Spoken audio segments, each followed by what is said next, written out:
everyone see the screen okay as well? Thank you. Okay. All right. Happy New Year to everybody. Welcome to the White Hart for our first ACDC of 2025. Sadly, we do have to start off with, obviously, you'll all be aware that we lost one of our members New Year's Eve, John Tipping, who was a tremendously regular attendee and contributor to ACDC. If ever I felt there was no questions coming, I would just look at John. Yes. And I knew that a question would come. Whether it was relevant to the talk or not, the question always came. So we'll all miss, I personally known John for 20 years. I know many people in this room have known John for an awful lot longer than that. And when I exchanged messages with Edward Wheaton on the day that we heard that John had passed away, we both came up with the same word to describe him. We thought he was indestructible. And sadly that wasn't the case. So anyway, if just before we go on with the main business of the evening, if we just take a few minutes of reflection and thinking about John Tipping.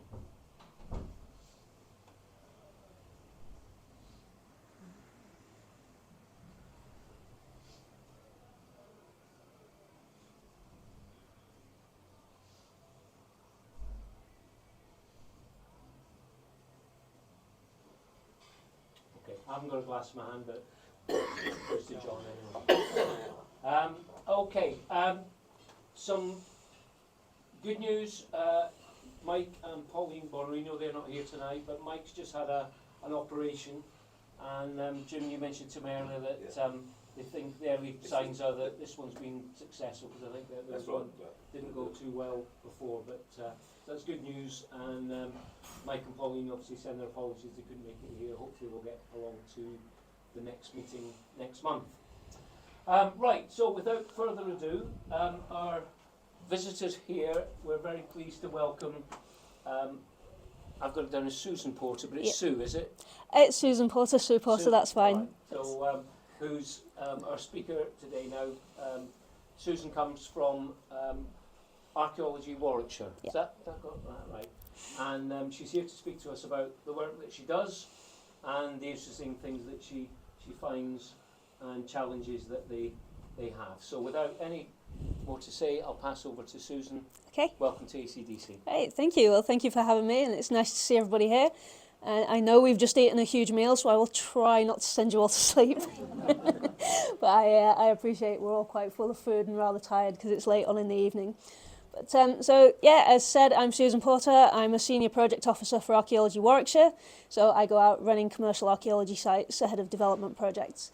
And what I want to talk to you about today is sort of how commercial archaeology has developed, where it's fitted into the modern world, and how we work ahead of modern developments and schemes. And then when I've been through a brief history of how archaeology's developed, I want to show you 3 case study sites that would not have been discovered without us being part of the planning process ahead of commercial developments, which should show why we're important. So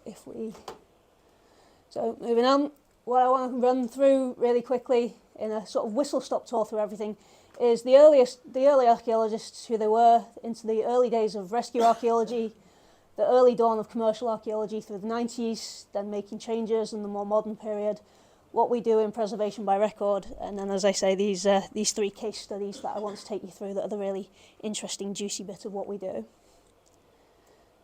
So, earliest archaeologists, they tend to be sort of around the 17th century, and they're mostly antiquarians and they're hobbyists. So they're people who have a bit of money, can travel around to the nice exotic places, Egypt, Mesopotamia, Turkey, all these sorts of places, and they can go and look at fascinating things like pyramids and pay for other people to dig holes for them in things that they find fascinating. So it basically becomes a huge hobby project for those who can afford to do it. And that lasts until the 1950s. So some of the more famous archaeologists from early on, such as Heinrich Schliemann, did these massive excavations at the city of Troy over in Turkey. And instead of excavating it nicely and archaeologically in layers like we would have done today, what he did was basically bash 10-metre deep holes right the way through it and claim that he'd found Homer's city of Troy at the bottom of it. Where he hadn't, he'd gone through Homer's city of Troy about 2.5 metres higher. He was also a bit of a devil for taking finds from one site and claiming they were from another site. So he rather famously dressed his wife up in all these jewels and claimed that they were the treasures of Priam, so the king of Troy. They had actually come from a Mycenaean burial site, so a prehistoric burial site in Greece.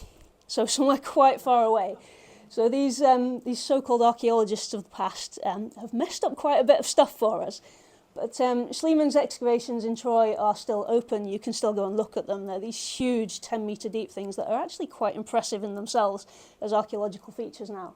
But it was pretty much all they were doing was finding a place on the map like Troy, like Cairo, like even Tutankhamun, for instance, was we know this is here, we're going to go and find it. It wasn't a voyage so much of discovery and meticulousness. It was more we know this exists, we're going to find it and we'll find it there. So they tended to know roughly what they were going for. So these late Victorian excavations have an awful lot to answer for, and even in the UK it was very much an elitist activity with damaging results and occasionally made up results. We have a lot of excavation work from Hadrian's Wall where they kind of dug it, found the nice stuff, said, oh yes, we found 52 Roman coins here, and didn't record anything else that they did, and then backfilled it, so we have no idea what's going on because all we find is their rubbish that they left. And they were terrible for not filing reports either. So a lot of it was little more than grave robbing, really, and even the sort of the big hitters like the British Museum that you'd expect, where we have all those really nice things in the BM, some of it was definitely can you go and get that for us and bring it back? There was, they had a man called Giovanni Belzoni, who was basically the guy that Indiana Jones is based on. He was sent out to hunt for things and bring them back. It is all recorded what they did there, and it was all legit at the time, but rather frowned upon these days. But that's how archaeology was begun. It was looking for very specific things, deciding we wanted very specific things, and in a very Indiana Jones-esque way going, we'll have that before somebody else does. Because it's interesting. It was an interest that was born into it, but we maybe went about it the wrong way back then. So moving on into the 1960s, we had this thing called rescue archaeology, which was as there were huge increases in development and productivity for building more houses, more industry. There were not enough people on the summer university excavations in order to meet the demand for sites that needed digging. Excavation teams were needed all year round. It could not just be the seasonal summer work with 20 students on a site, and they could stay there for a couple of years. It's from these 1960s, 70s rescue teams that most of our commercial units developed. So a lot of these guys would be working ahead of the machines. I really like this image actually with Stonehenge and the bucket there. It's quite a striking image. But it was because back in the 1960s, when all the development really kicked off, there was a genuine worry that things like Stonehenge would just be destroyed in the name of progress, because the military had their testing range out at Stonehenge. So there was real worry that without anything to protect it, they would just end up destroying it. Is that how they got that one down from Scotland or anything like that? I don't think so, no. I think they had to pull it down the old-fashioned way without the digger, but yeah. So some of these early teams were based within government agencies, so you found sort of county archaeology units, a little bit like ours. Warwick were a county archaeology unit. We were sort of born out of that. Some of the others were formed much more locally, so you'd have small town-based teams, you'd have volunteer-based groups. A lot of them still survive today as sort of archaeological and antiquary societies who go out and do their own digs. They were formed as part of this rescue excavation teams. What they did, instead of it being a sort of job, as it were, they were mostly volunteers who went out to do these things. So they identified potential threats to archaeological sites from developments by keeping an eye on what was going on. So they'd look for sort of planning consent forms and things, and if they saw anything go up around the site, it would be, ooh, is there anything supposed to be there? We need to have a look at it. And they would basically have to sort of submit bids for public funding in order to excavate. There was no such thing as developer pays archaeology. It was run around, have a whip round the local community, see if anybody will help pay to preserve the archaeology. And in a lot of cases, they were working directly ahead of the bulldozers. So, yeah, right in the way of it. So further developments through the 60s and 70s and expansion to higher education include the development of archaeological departments within universities. So it began to be studied at that point and became much more of a sort of professionalised career. It was providing new opportunities for the public to be involved in archaeology because we could take on anybody who was interested could come and dig at that point. And the Open University Access course allowed for anybody to join as well. But archaeology was then, and in fact still is, very, very poorly resourced in terms of funding and things, so we can't always do what we'd like to do. Funding in the 60s and 70s came from these charitable efforts. It was very much a crowd-funded sort of thing. Most of what you'd find on the excavation sites that were going on would be one paid supervisor, such as myself, and the rest of their team, be it 4 or 5 people, 20, 30, 40 people, would all be volunteers from the local community who were just lending a hand to pitch in and help protect the archaeology. It was really nice because it involved the community so much that way. It was a really good thing. But because there was so much other things going on, it just wasn't enough. So at the end of the 70s, we had the Ancient Monuments and Areas Act, which gave legal protection to visible monuments. So this is where things like Stonehenge, Hadrian's Wall, anything upstanding that you see that's basically part of English heritage or national trust today, got its protection after they'd had years of just being neglected, potentially destroyed, bits mined out of them and all sorts of things. So that was what protected them. The scheduled monuments are still in place today. They cover a wide range of sites, not just the upstanding ones anymore. It's a list of key monuments updated regularly, and I think more than half of them at this point are invisible, protected under the ground. So they can be listed as scheduled and saved monuments, but they're not actually visible to the naked eye. They're sort of preserved in records, and they're preserved under the ground where nobody can touch them. The established use of mapping helps protect these sites. It warns developers of potential archaeology. So as we started to expand the reach of archaeology to discover these other sites that were associated with scheduled monuments, so we began to map where things were. And in mapping where things were, we could kind of try and work out where things might be in between them. And as part of all of this, landowners, such as those who are around Stonehenge, around Hadrian's Wall and things, take funding to protect sites, so scheduled monument ownership is a responsibility.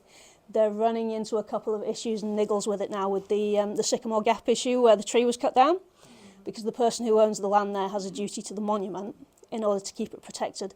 But because we don't know the full story of what was going on there, we have no idea whether it's the person protecting the monument who was at fault or whether it was someone else coming in to do things, which is part of the reason it's all tied up in the legalities is because of this Monuments Act, which protects the wall. The Act doesn't protect the tree is protected by another law, but because when the tree came down it damaged the wall as well, it falls under this legal law.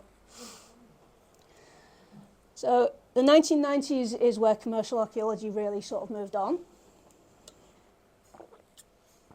But it still wasn't the law to undertake archaeology before any development. Developments could go ahead, sort of irrespective of the archaeology, but what we had was this guidance note suggesting that they may want to get some archaeological research done before they start digging holes in the ground. Because if they started digging holes in the ground and found things, we would have to come in and stop their development and do our bit first. So it was advising them to consider the archaeology at the early stage, but they didn't always go along with it. Likewise, it was to favour the preservation of archaeological remains in situ, so if we found it first at that point, maybe the development would stop. But it was also the first point that advises that the developer should be responsible for funding any archaeological work. So it was finally starting to sort of put an end to the crowd-funded archaeology, can we do it if we raise enough money, and put it more onto the developers to say, right, you are messing with this land, you have to pay for it. So this is the really early start of commercial archaeology and how we start to be integrated into the planning system and the development system. So this particular rule in the 90s was really good for archaeology because the past was finally recognised as a finite resource. Essentially, once we've removed it from the ground, we can't get it back again. It's quite a destructive process, whether you're taking it out for building or whether we're taking it out for archaeology. What we do in removing the earth is quite destructive. Once we've taken it out, we can't put it back. It also ensured that rescue archaeology was funded by tax on development rather than on the local area with the onus on the local residents to pay for it.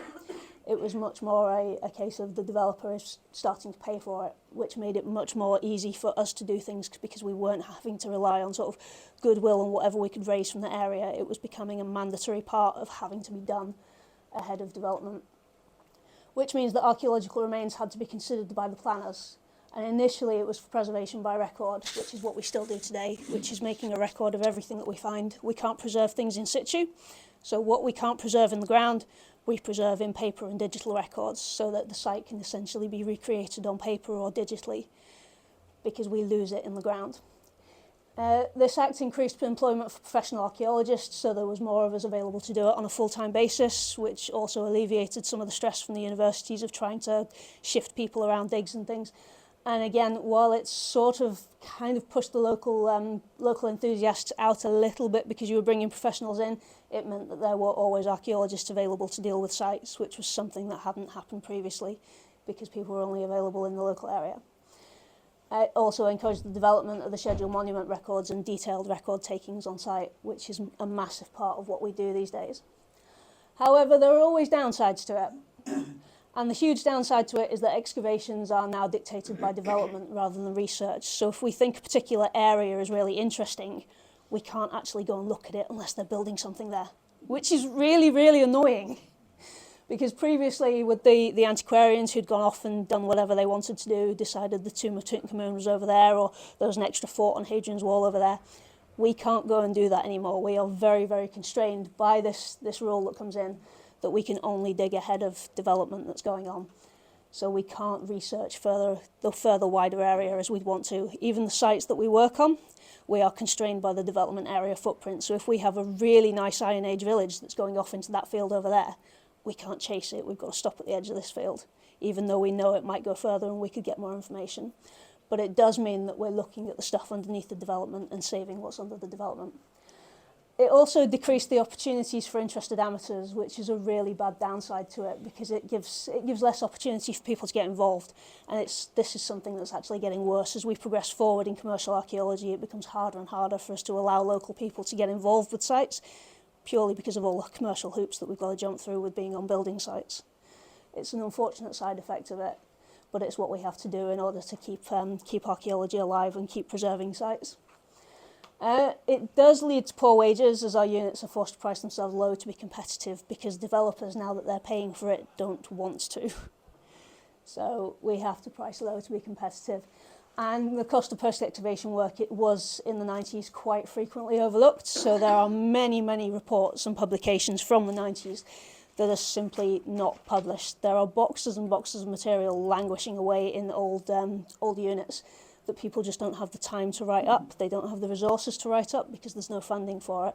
And the unfortunate thing is that without funding, we quite often can't write up these things or publish them, which is a real shame because this information needs to be out there. And again, back in the 90s, it's no longer the case now, but in the 90s, the excavation reports that we produced were the property of the developers who didn't have to publish them. They were merely a box-checking exercise. Have you done your archaeology? Yes, tick, move on. Nobody ever saw what we produced.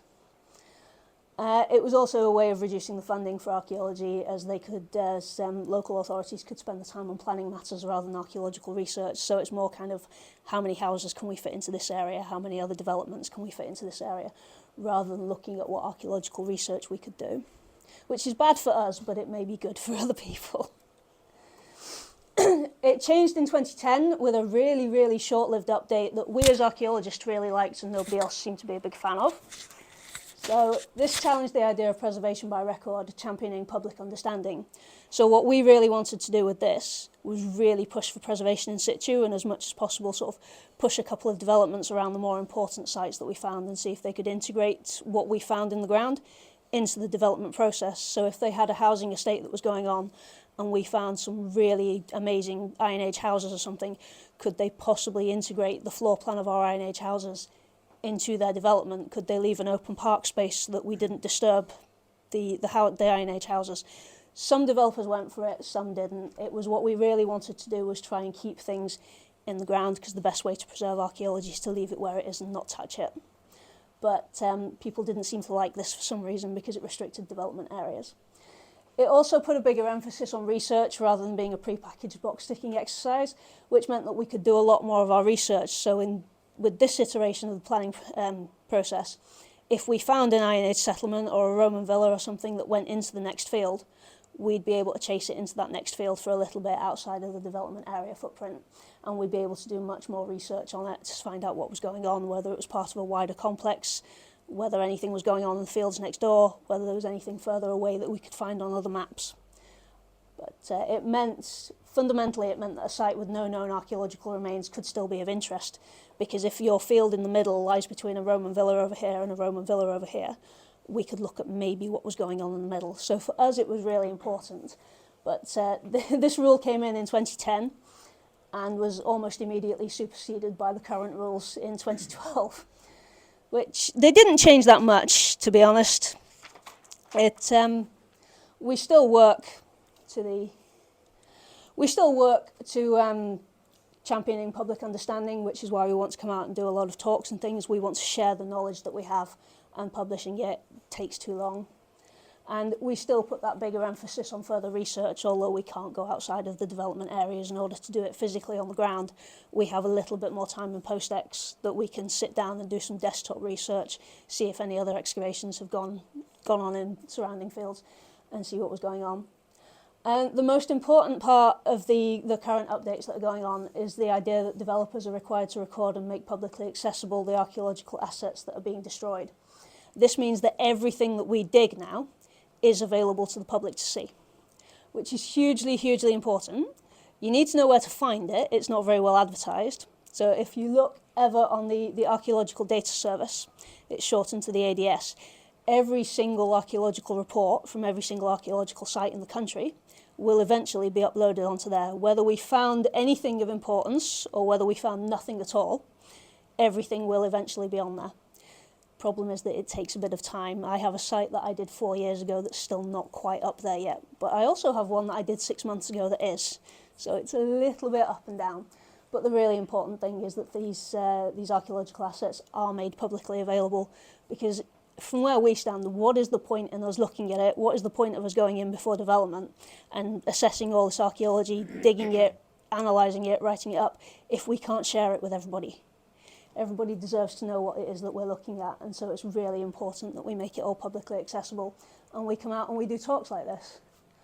But fundamentally, what we still do is preservation by record. We can't preserve things in situ. Developments obviously have to go ahead, whether there's joy that they're going ahead, whether people are really happy that they are, whether people are very resistant to the developments going ahead.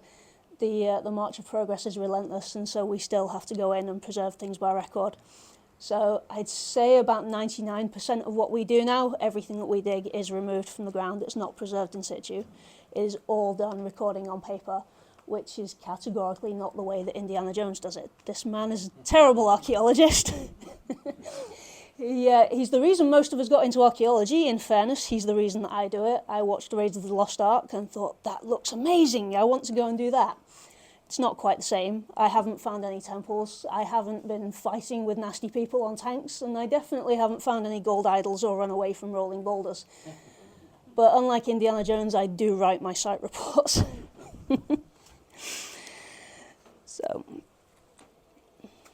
So what I want to take you through now is probably the more interesting part of the talk, in fairness. The other bit's a bit of sort of dry background to it.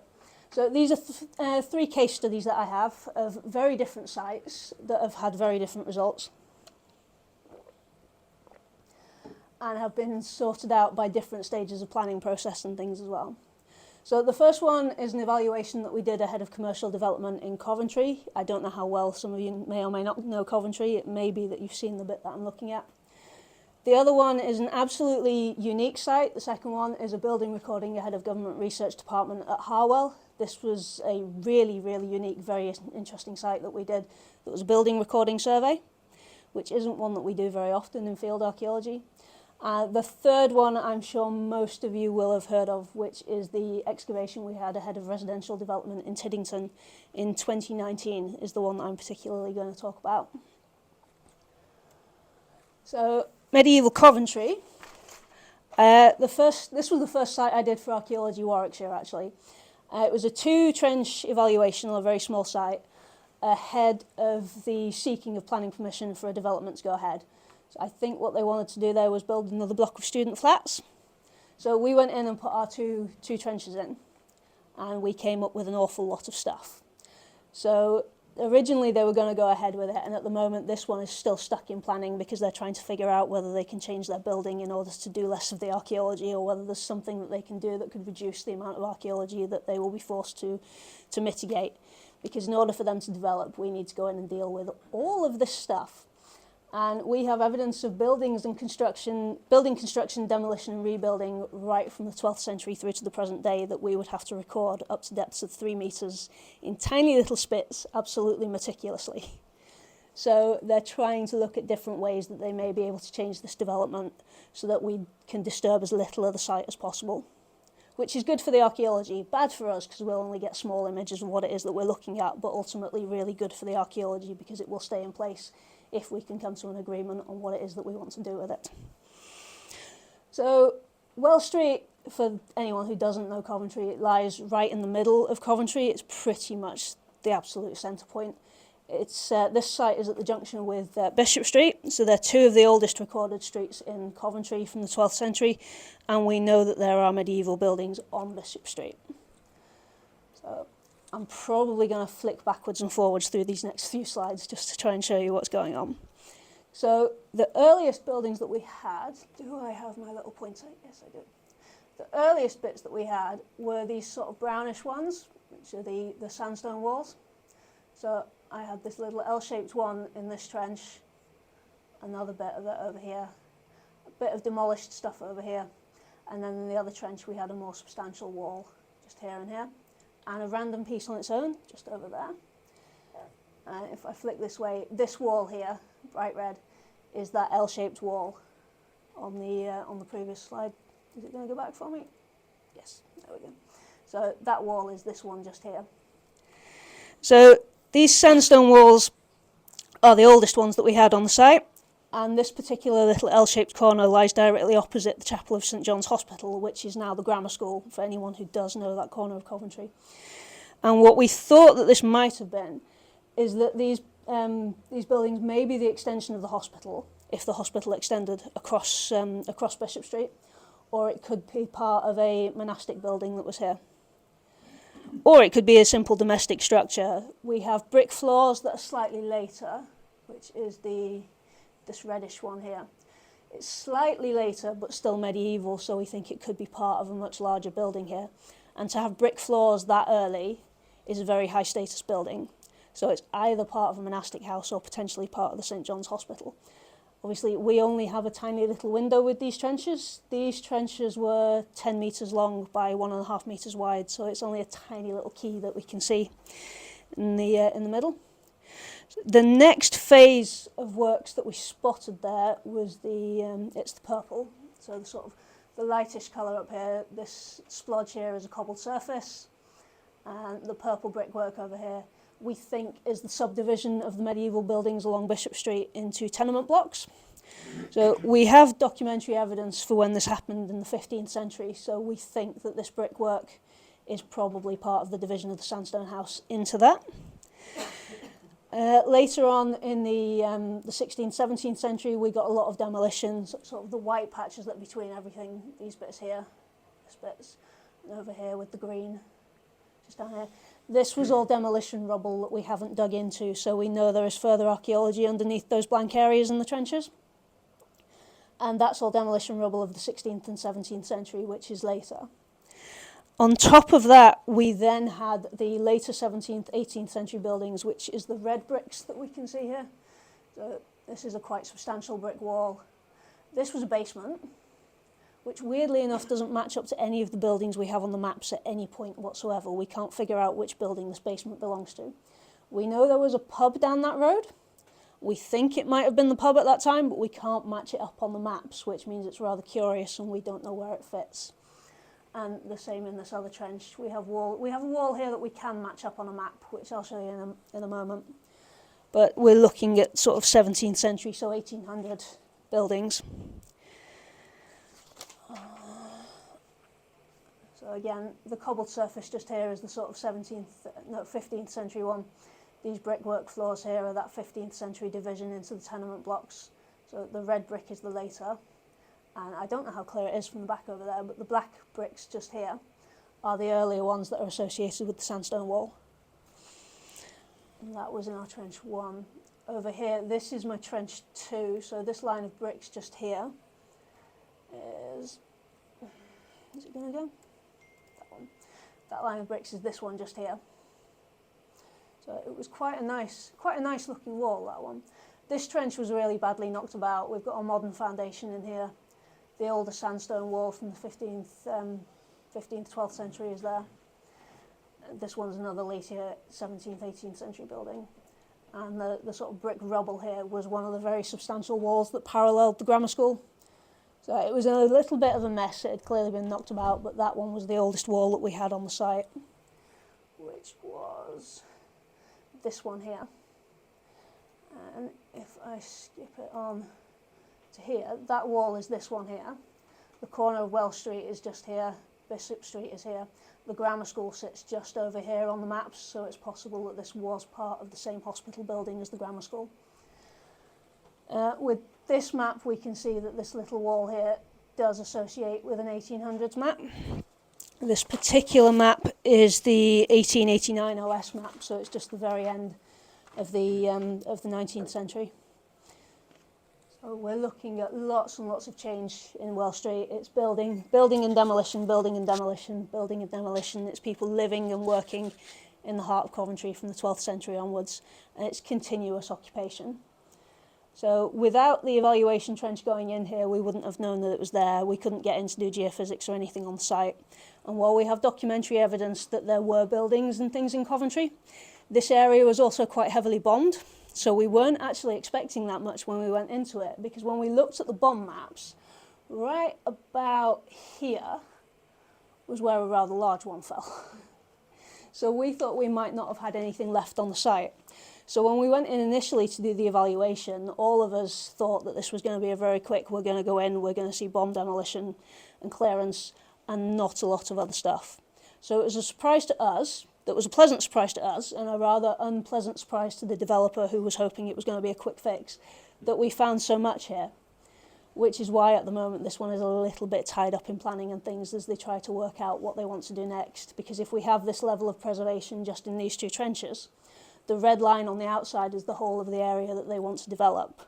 So if that kind of archaeology survives across the entire site, they're looking at an awful lot of stuff that we have to look at. And so if we can work together and we can find a way of doing things that preserves most of the archaeology and keeps it there, that would be the best thing for the archaeology, although our research will stop at this kind of point going, well, we know there's buildings here. We think we can tie them to things, but we don't get a full picture. Ideally for us, this is a site that we'd like to go into and we'd like to strip all of it to see everything that was going on, because then we'd be able to sort of not complete the records for Coventry, but we'd be able to get a really clear picture of what was going on from the 12th century on this corner of Welsh Street and Bishop Street, and it would be really, really good to attribute this into Coventry's history and learn some more about what was going on. We think there may have been industry. We did find some horn cores and things, so it may have been that they had leather working or butchery going on here. We're not far from Palmer Lane, which is just across the road, where we have another site where they definitely did have butchery going on. They had the slaughter bridge just across the road. We're near the river at this point. So it would be really interesting for us to be able to see a lot more of it. But the way that commercial archaeology works, the developer, when they've decided their footprint, will basically dictate roughly how much archaeology we have to do. So while we have lots and lots of questions about this site, when we do finally go forward with it, it will be a compromise between what they want to do and what they can afford for us to do, and what we can do to get as much information out of this site as possible. So with our evaluation in hand and what we have so far, what we want to do is come up with a load of questions that we can try and ask of the archaeology when we get in to see the rest of it. And that's Coventry. So this one's a really good one. It's a very unique site. I'd never done one like it before. This is the last site I did with my previous company. And as a complete change of things, this was the site was located on the Harwell Science Campus outside Didcot. I don't know if any of you have heard of the Diamond Light Source. This is in their grounds, so the diamond facility itself is just over here, out of the picture really. It's just there. So this was known about for a long time. It is an experimental Mark III interwar catapult. It was designed initially to launch heavy bombers into the air at a faster pace than using a runway would be. Harwell was an airfield. It had several runways on it. There is one that survives here. Runway 29 is where the troops from D-Day were launched from. They hold a memorial service there every year, so they were very interested in what we were doing with catapults. This was a project that had to go ahead, despite the fact we all knew that the catapult was there. We all knew that it was unique. This was the only one ever built in the country. This was a government development, which meant that there was no ifs, buts or maybes and no protesting it. This project was going ahead. This site is now the latest Moderna research facility, so it was something that happened during COVID, and they were adamant that this was where it was going to be. So our job was to go in and record a known piece of archaeology that was there. And what we had to do with it was a three-dimensional building recording, because every part of this catapult was going to be removed as part of this development. We had to make sure that our records were absolutely meticulous. We took over 100,000 photographs of this. We dug it all out. I think it took us 6 weeks. We had to use the good old big yellow trowel just up here instead of our usual small picks to get everything out. The arms there are 3 meters deep and they're 82 meters long. So they're really big. You had the runway planks on either side of it. They were a good 2 to 3 meters wide. And we had the intricate bars down at the bottom. So we began with the big machine moving everything. We swept it all off with brushes. We had this very nice man in to do the jet washing for us. For some strange reason, they don't let archaeologists use jet washers. I don't think we can be trusted with them. We have too much fun. But he had an awful lot of fun doing that, and I've never seen archaeology jet washed on site in my life. It was quite an experience, but it was the best way that we found to deal with it, because this entire structure was concrete. It's unusual for archaeology because it's very, very modern. This was built between 1938 and 1940, so it's not really within our usual archaeological remit to do this kind of thing. And as a field archaeologist, for me, it was very unusual to be doing a building recording. So I had my team out, who were all sat here gleefully poking dirt out of the holes in the steel rail at the bottom. They got a lot of fun out of that. I can't imagine why. I thought it was quite tedious, but they really enjoyed poking the dirt out of the bottom of that. And we had a full buildings team on site with us who were doing all the recording. They went around, recorded every little paint scar, so all of these little bits, like the spray painted line just here, all of those were recorded in full 3 dimensions. They had a GPS out with them, we had photos, we did rectified photography, we had a drone out, loads and loads of composite photos taken. What we eventually had exposed was this. This is the best image of it that I have from the top. You just have to imagine that these two runway pads go all the way down on both sides, and that there would have been the same on this side over here. So we didn't manage to get one complete photo from the top of everything. I do have a composite one, but it's so big it wouldn't fit on the screen. So the pit there, number 1, this was a 30-meter diameter pit by 3 meters deep, with a bevel ring at the bottom, and this was where all the turntable engineering bits and pieces would have been. They were no longer there when we dug it. They had all been removed in history, as all the bits of this were all dismantled and taken to Farnham, actually, so most of the interior bits of it ended up at Farnham Airfield. Number 2 there is the north channel, so this was one of the arms that went off to the north. This one had a ratchet system in the bottom, because the planes were launched by a pneumatic ram and a tow, so sort of the way that gliders are launched, but with a big pneumatic ram. The ram was powered by 12 Rolls-Royce Kestrel engines that all sat in the pit there, and the idea was to launch these really big bombers. It was a Manchester bomber that it was designed for, so a really, really big thing. It didn't work. They ran it once and it blew out the engines, so they didn't even get to the point of putting a plane on it. It just didn't work. And when they came down and looked at the design that they'd had of the runways also didn't work for that third wheel on the tail of the plane. So you had the 2 wings where there's wheels on the front, and they'd completely forgotten about the tail wheel in the middle, which would have sat directly over the channel where the piston was. And they had no facility for it to sit over the channel where the piston was. So it didn't work. It wasn't even used once. It was tested once and failed spectacularly. We don't know what the 2 alcoves on the side are for. There's still a lot of research going into this project. We're looking through all the, well, I'm not looking anymore, I don't work for that company anymore, but I know the girl who's doing it now is looking into all the RAF records and things to try and find out if there's any more information on why it was built. There was a little alcove on this side that had a ladder down the inside of it, so we think it was an access shaft to the pit. Number 5 here looked more like, it almost looked like a coal scuttle for alcove 5 there. There was a chute on the top of it, but because all the interior trappings had been taken out, we couldn't tell what was going on.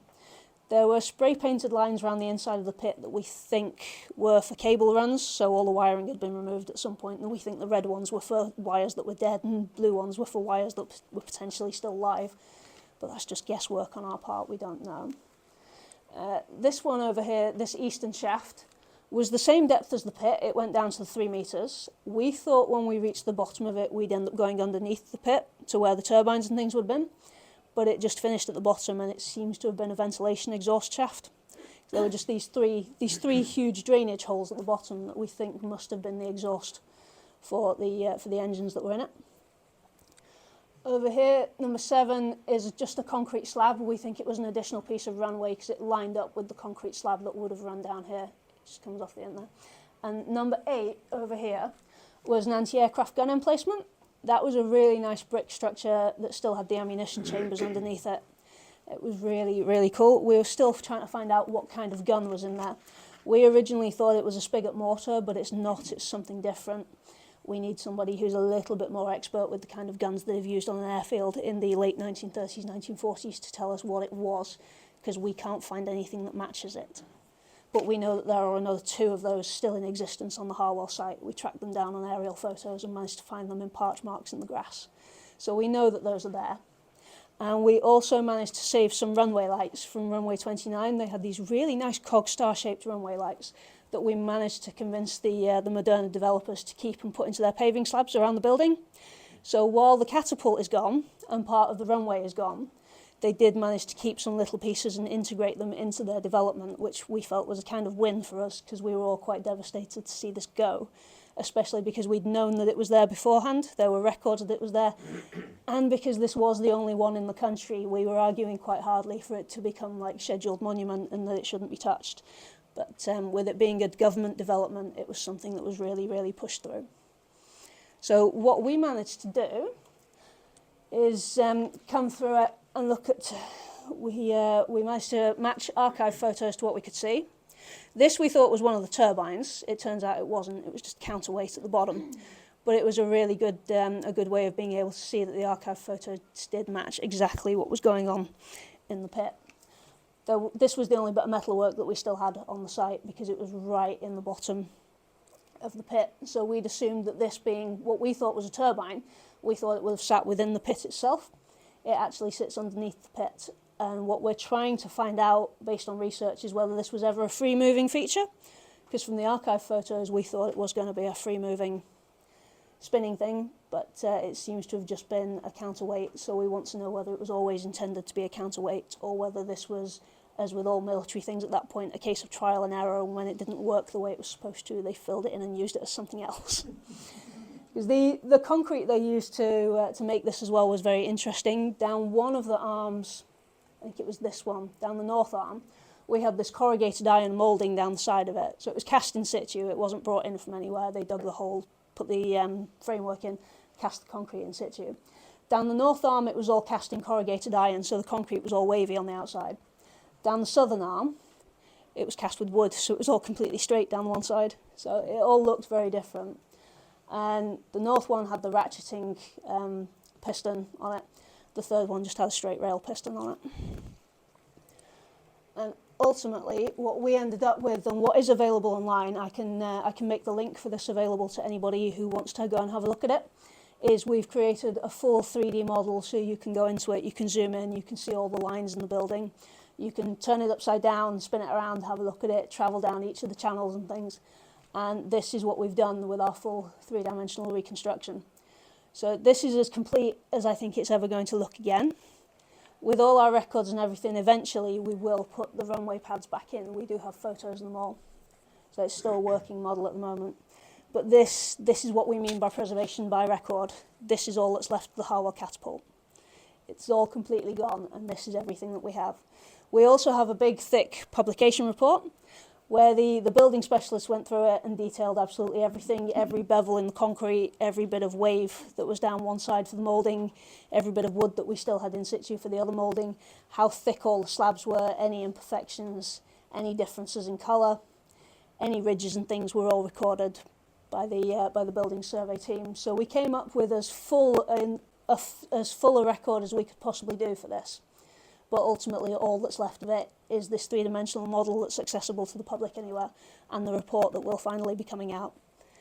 But this was a fabulously unique site that I've never worked on anything like, and I probably will never work on anything like it again. It's one of my favourites, but it's very, very weird, and it is a real shame that we ultimately had to remove it, despite knowing it was there before development.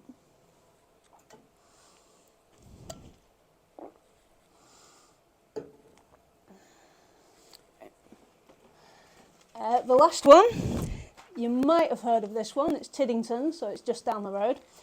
And just as a warning, my next couple of slides do contain images of human remains. I hope everybody's okay with that. I usually like to let people know that they're coming up, just in case they might be a little bit sensitive with it. I know some people don't like to see them, so consider yourselves warned. They are in there. This one was a complete surprise to us. We did the evaluation trenching. Again, this was an Archaeology Warwickshire project that they did before I started with them, actually, but I'm writing this one up for my sins. We did the evaluation out there, and there was quite a lot of material turned up. So this one went straight into excavation. Normally, as part of development, when we do an evaluation, we submit the report, everybody waits a couple of months for somebody to decide what they're doing, and then we go back and we dig more on the site, or we don't, depending on what's going on. This one had such an amount of stuff that we just extended the evaluation trenches straight out and excavated the entire site, because what we had was something that was of great significance to the local area and to the regional area. We have a previously undocumented Saxon graveyard above an excessive number of prehistoric feasting pits. So Tiddington was known anyway. The site itself has over 100 years of excavation within Tiddington. It's known as a Roman settlement site. We know there's a road that runs through it. And we had thought that there was a Roman burial ground here. The carbon dates that we've done prove this very wrong. They are Saxon. They are much later than Roman. That's why you let Eddie Brain on it then. So these are our Saxons. The Saxon burials, it's a very, very dense graveyard. There are at least several layers of burials in there. It was used and reused and reused and reused over quite a short period. So there's only about 200 years. At the moment, we think there's only about 200 years cover the site, so actually it's quite short-lived. We don't know why it's so dense. We're still trying to figure that out. We know that most of the interments there appear to be women. There are some male skeletons, but most of the skeletons that we have are women. There are some examples of juveniles, infants, and very tiny neonates. We're looking at where they sit. There seems to be a sort of hierarchy to it. The infants are buried in one area, the adolescents in another. And we're working our way through that. We also have these really quite unique sort of charnel deposits, which appears to be because the burial ground was used so much. Every time they put one in, they disturbed another one.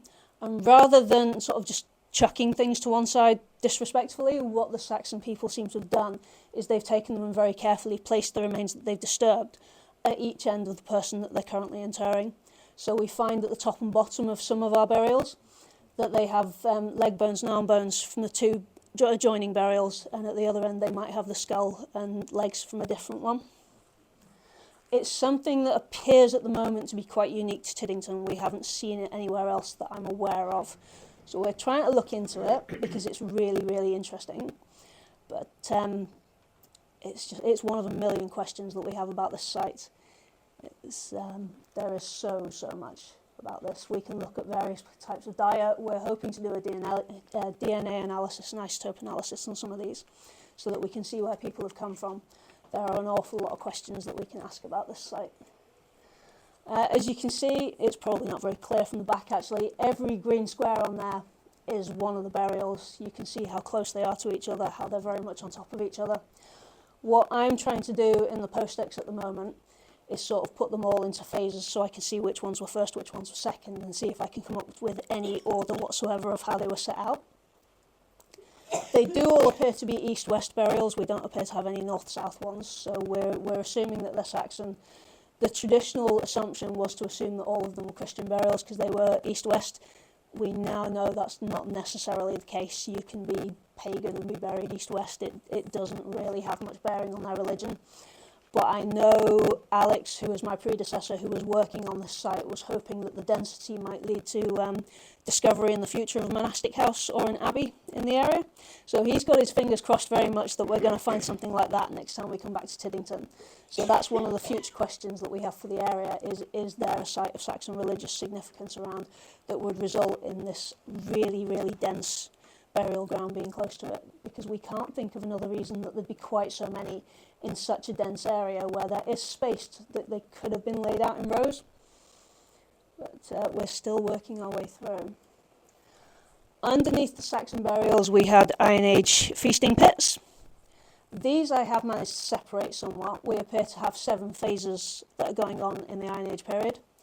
The crouch burial there belongs to the earliest period of Iron Age pits. Now, we originally had no idea what these pits were for. There are loads and loads of them, and we thought, oh, maybe it's pit alignment. Iron Age pit alignments we find quite frequently border their areas, so it's a territory boundary instead of a fence. They had a bunch of pits. But there are too many of them for that. What we do have is a lot of animal bone assemblages that have come from them, and our current thought is that people were returning seasonally to the area and were holding feasts. So quite what they were doing it for, we don't know. We don't know whether this chap who's buried here was somebody particularly significant that they came back every summer to celebrate. And we don't know how frequently they were using it, because like the Saxon burial yard above it, this seems to have been quite short-lived. There's only 7 phases, and if they're doing it seasonally, that's only 7 years. If they're doing it biannually, it's 14 years. If they're doing it generationally, you're looking at maybe 50 years or something.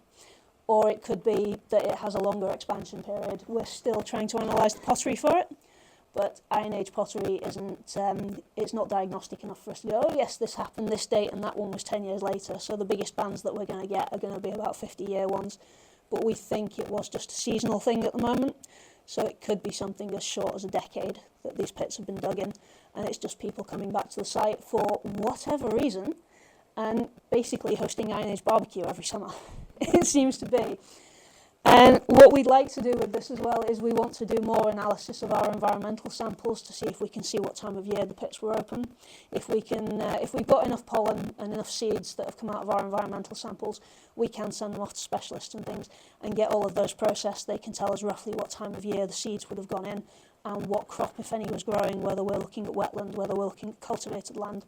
And that might help us to figure out what they were eating besides the animals, or whether it was a domesticated area and we're just looking at massive refuse pits and it's not actually a feasting thing, or whether there is something a little bit odd going on.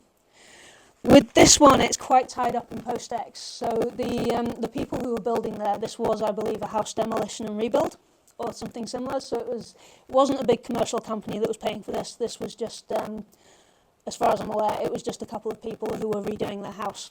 And they ended up with this massive archaeological wonder for us. I'm sure it was an absolute nightmare for them, of stuff that was constantly coming up. And our original sort of budget of X number of weeks crept on and on and on, and we kept having to go, we're really sorry, we haven't finished, can we have a bit more money? And they were really, really good with us. They did really help us out with everything, and because they were really interested as well, they gave us all the help that they could, which was a refreshing change from some of the bigger developers who'll go, no, you've done what you need to, get out. It was really, really good, but as a result of this, they've done what they needed to do. They've spent what they needed to spend. We have done the archaeology. We have discharged the condition on their site. They are able to build on it. That's great for them. Really good. But it means that this is now languishing in post-ex with very little funding. We have enough to get our initial report out, which is what I'm still working on. There's so much data involved. It's taking us 2 to 3 years to just sift through the data that we've got to put out the report. But once that initial report is out, there is no further funding for this work. And there are so many questions and so many things that we want to ask. It comes back down to all these rules, regulations and developments that I was talking about earlier, how things have changed through the 60s, 70s and 90s. And the fact that as commercial archaeology now, we don't have the scope to go away and do our further research. If we want to do it, we don't have the funding for it. So at the moment, Tiddington is a little bit stuck in no man's land, where we all want to get on with it. We know the local community would love to know more about it. We know the people who own the land would love to know more about it, and we'd really love to share it. but it ends up being sort of, it's on the bottom of my to-do list at the moment because we have no funding for it, so it keeps getting bounced down at the bottom. I will work on it whenever I can because I'm really interested by it, but because it's sort of languishing and we can't do research and things for it, it's going to take us a long time to put a final report out for this, which is a real shame, because what we have here in terms of the pit cluster is the most significant pit cluster that's ever been discovered in Warwickshire. There is nothing else like it. It's absolutely unique, and it really, really needs publishing and getting out there to everybody for further research. Can I ask whereabouts in Tiddington this is? It's Tiddington Road. Tiddington. It is, I think. I'm trying to think what number it is. I want to say 79. I might not be right, but it is on the Tiddington Road. That's by the golf course. It is by the golf course, yeah. So there's a lot that's gone on in that area. Archaeology Warwickshire have done an awful lot of work there. So what we ultimately want to do with all the work that we've done in Tiddington is try to tie it all into one big publication, so we can say here's what we know of the history of Tiddington. But that's something that's going to take us a long time, because obviously once we discharge the planning condition report, that's it as far as our funding goes. We can do as much as we like in our own time and off our own backs, and a lot of us do. But when we get no further funding for the projects, they sort of stop and they stagnate. And this is why all those reports from the 60s and 70s and early 90s are all still sat in boxes, not having been published. It's because that the development work doesn't take in that we would like to do further research in order to further the information that we can pass out to the community. Because from where we're standing, it's all well and good going, oh, we found all this stuff in this place, but we can't tie it to anything. We can't say what's going on any further, and without the funding to undertake further research on things like isotope analysis, carbon dating, seed analysis, pottery analysis, things get a little bit stuck and tied up. But the main thing to take away from what we've been looking at, and I've forgotten the slide, isn't there? This is the density of the pits. So these ones I am starting to colour code to see where the bottom ones were and where the top ones were. And from what I can see of them, there's no rhyme or reason to which ones were dug anywhere. They were just dug into each other. But that one there was a bigger site. No, this one's the same site. It's the same site. This is the same one. Yeah. So to sort of wrap up, because I'm aware that time is marching on actually. It's, to sort of wrap up what we've been talking about is that preservation of heritage is important, and without commercial archaeology, we'd lose so much. So what we do in terms of our preservation by record and ahead of the development works is we ensure that the history is preserved. It's preserved by record rather than where it is on site, but the preservation by record is better than nothing. Without these acts that I was talking about earlier, PPG 16, PPS 5 and PPF, we'd have lost so much heritage, including these sites. So without any of these new conditions to bring us in ahead of planning, not a single one of these 3 sites would have been dug. And there are other quite famous sites across the country. I don't know whether any of you heard of Must Farm, which is down sort of Suffolk way, where they found all the Iron Age wood. It's been called the Iron Age Pompeii in Britain. They found loads and loads of wooden finds, absolutely unique in the country. It was a commercial dig development. Without commercial archaeology, we wouldn't have found it. And the same with on the south coast, they found the North Bursted Warrior, who is a Celtic tribesman with this ridiculously ornate helmet. If you Google him, it's really, really intricate filigree work on his helmet, something that we didn't think that they could do in this country at that time. So it's possibly a French import helmet, but it's the only one of its kind discovered in the country. That was a commercial development as well. That one, that was a friend of mine did that actually. The developer for that was really good. They were building a kiddies play park in the area, so they just shifted that a little bit, took the GPS points and put it out in the floor. So if you go down to North Bursted, you can see the warrior burial etched in the floor. They put it in there for us with a couple of points. And so by doing this, we ensure that those damaging and removing our heritage pay to ensure its preservation by record. This is the developer pays thing. We don't get community funding to do what we do anymore. We get paid by the people who are changing the land, which is great because it means that we are preserving history. But as I was saying, the funding is still lacking on the sort of publication side of it. But fundamentally, what we do as commercial archaeologists is we allow the country to progress. Houses, commercial buildings and industry, they've got to be developed. We need to progress forward as a country. We need to keep going with more housing, more industrial units, more solar farms, wind farms, everything else that they seem to want to put up these days. We need to progress, and commercial archaeology is the way that we facilitate historical preservation whilst enabling progress. It's not perfect, but it's the best option we have at the moment. So I will cease talking there, or try to. I put this little Simpsons one up at the end because I don't know how familiar you are with the Simpsons. I think this is a really good example of how commercial archaeology could have, how developments could use commercial archaeology. Perhaps not the same way that they did. It's the Simpsons go past somewhere and Lisa, the small one, discovers that they're building a new shopping centre, and she gets very fussy about the fact that they haven't done the archaeological dig first. So the developers allow her to dig, but they plant an angel for her to find, and they use it to advertise the new shopping centre when it comes out as something spectacular that was found where the shopping centre was. And while I don't agree with the premise of using human remains for it, I think the idea of using archaeology to promote your developments may not be the worst idea that we've had. So, thank you.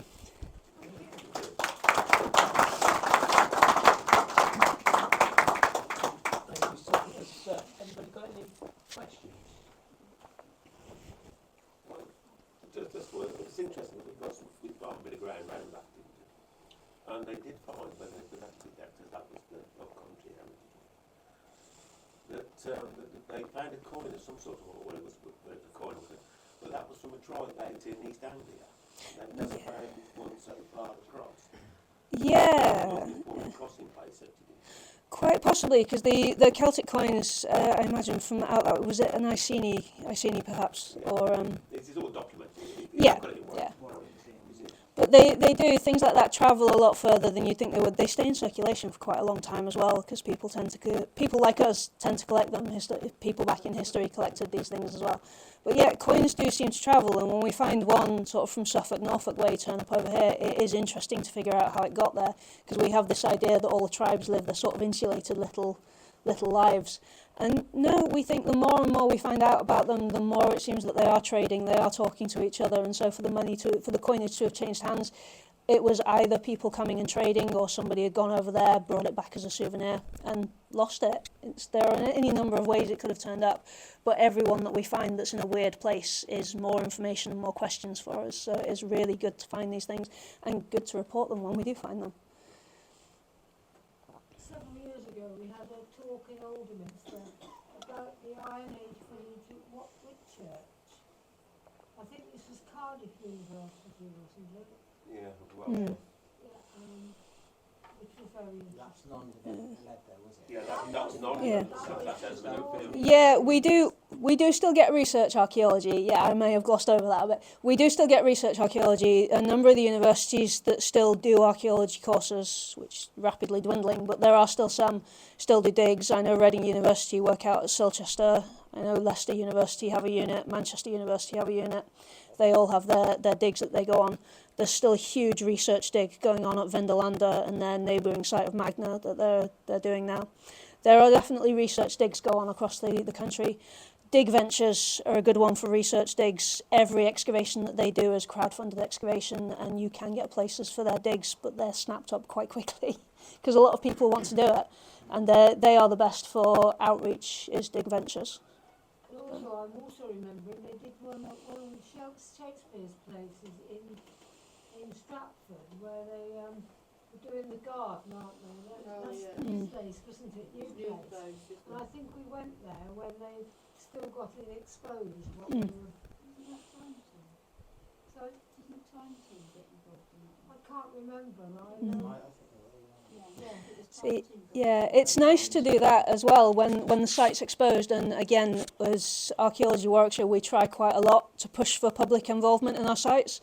Mostly what we end up doing is public talks, but where we can, we like to have an open day to bring people on site. The problem that we have with a lot of commercial sites is that we're bound by building and construction rules, because we've all got to have the CSCS cards and all the building tickets and machine tickets and stuff. We have to have all of those, and we can't always bring people on site who don't have them. Of course, we can't ask every volunteer to go and get themselves a CSCS card or go and get this ticket or make sure you've got your red zone training or something. We can't do it. It's unfeasible. Nobody would do it.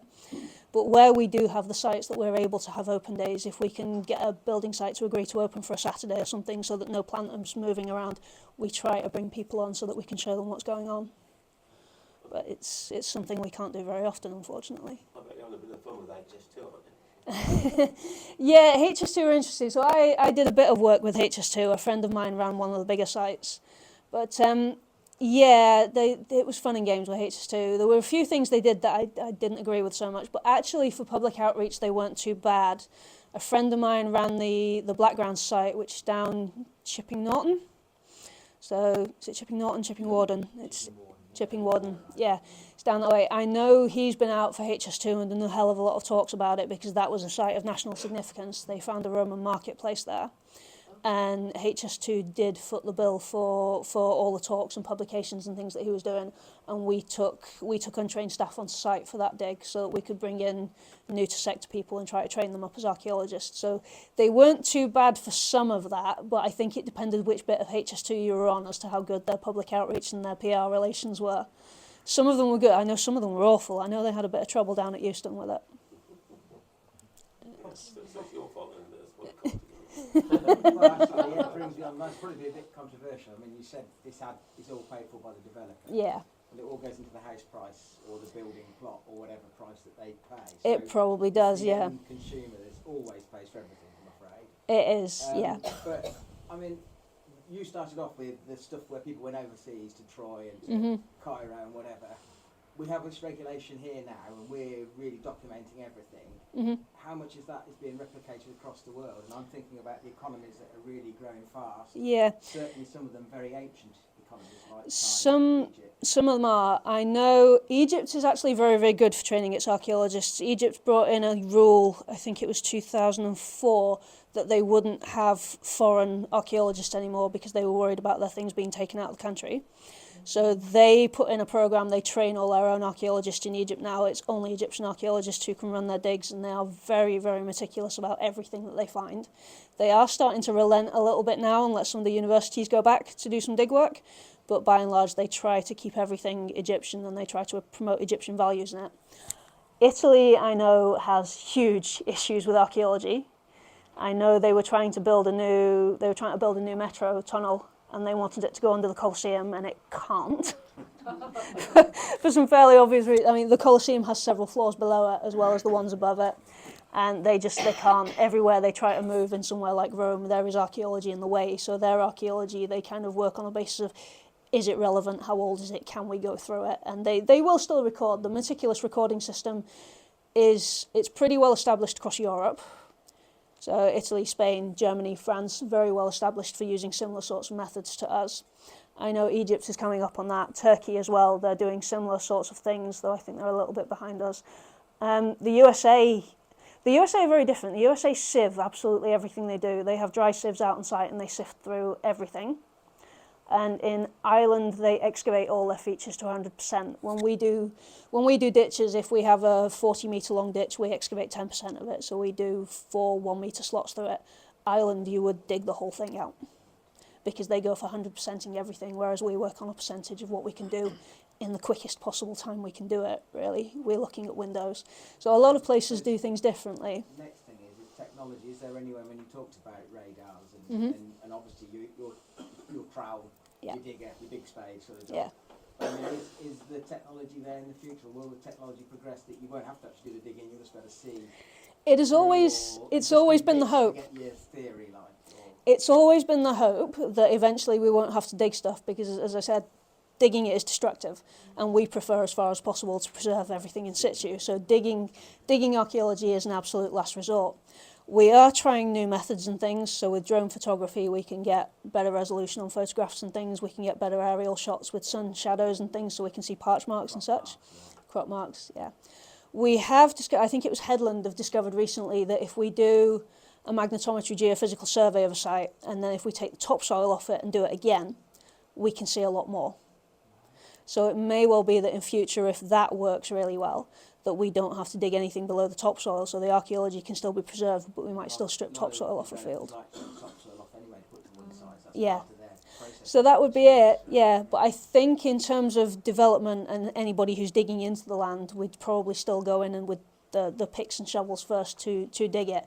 But if we've done everything we can possibly do beforehand, it may be that we can dig even less slots.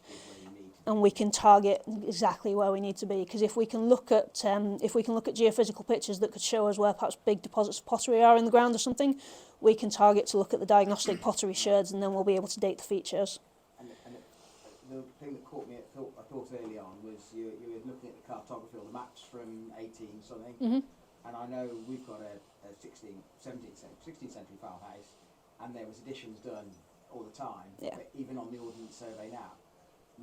Maps now, the room at the back, the dairy that was put on in the 1870s, is not shown. Yeah. And you think, so how much are you relying on the historical maps? And so That's that fits it. that wall, but then how good was that map back then anyway? Yeah, because that was the one. Where was it? At Coventry. It was for With Coventry. the This one. Yeah. Yeah. Lovely, lots of drawings there on the map. So How it is. accurate are they? How do you know how? This is what I'm wondering, because this one fits, that works. This doesn't, but if you shifted it down a bit, that basement would fit in there, that wall would go there. Yeah. So it's, how accurate are they? Are there buildings missing from them? And like you say, your building isn't on even the modern ones. We know, Yeah. we know stuff better now, because obviously we've got drones, satellites and whatever. Yeah. But back then, it was man and a bit of paper and pencil and trigonometry working it out. It was, because with this site on Wells Street as well, Google Earth is a wonderful thing with back satellite images from Google. I've used those quite a lot for various sites to go back and look at it. You can only look, it's only the last 20, 30 years that are really useful. You can go all the way back to 40s, 50s. But, there are some historic aerial photos. Yeah. So the aerial photos can occasionally be of much more use than the map. The map is good for getting a rough reference for, okay, we're looking at buildings in this area. But the aerial photos from certain points do show us a lot more. But yeah, you do find things missing from maps quite frequently. Okay. Can I ask just one small question, Yeah. please? Back in 2000, there was a gas line going right the way through Warwickshire down South Wales. It actually passed through some of our ground where they found the old Garlicut village. How big do we know, or don't we know, how big some of these villages were? It was killed out apparently in the plague. So do we know, because we've got what they call Garlicut House, which is quite a long way from the site that was found. So is there records of what they were? Yeah, we get, for small villages and things, we can go to records. So there's the Anglo-Saxon Chronicle is a good record for really early settlements and things. Doomsday tends to be our first spot for looking for settlements, because Doomsday tells us how big things were, how many hides they were, how many lords, how many serfs, and we can roughly extrapolate it from there. And from sort of then on, it's documentary evidence and mapping. And if we've done any archaeological work that has sort of caught the edge of a village or something, then we will add that to the known database of things. Aerial photos tend to be the best for finding villages or the extents of villages. A lot of deserted medieval villages or plague villages, things have been found as crop marks or shadow marks from aerial photos taken at oblique angles, where they sort of show up as weird little squares and pock marks in the ground. So they get flagged up as potential villages, and we will judge the extent of that as a rough extent based on what we can see in Doomsday and various other bits. But until we've sort of definitely confirmed the extent of it, it's only ever a rough, we think it's here because we can see this and this book says this. But, yeah. I just have to mention the Megalosaurus footprints in Oxfordshire. Oh, yes. It just must be quite refreshing finding something without any structures associated with it. Oh, yeah. You know, we know what this is. Yeah, oh, that was really cool. Yeah, I saw the pictures of that. That was fantastic. Yeah. Yes, I can honestly say I've never come across many dinosaurs. I'd like to, it'd be fun, but I tend to always be in the wrong sort of place. There's very few places in this country. The Isle of Wight and the South Coast are very good for dinosaurs. But yeah, the footprint in Oxfordshire was something. So many. Yeah. Okay, well, Susan, thank you very much indeed Okay. for a very interesting talk. I think, I'd imagine anybody in Tiddington Road that wants to redevelop the property will tread very carefully. Yeah, there is an awful lot in Tiddington. There's a lot of big houses there as well. There are, yeah. But, no, anyway, thank you very much. No, for thank taking you the for time having and, me. for your So- interesting talk. So, obviously, everybody, thanks very much. Thank you.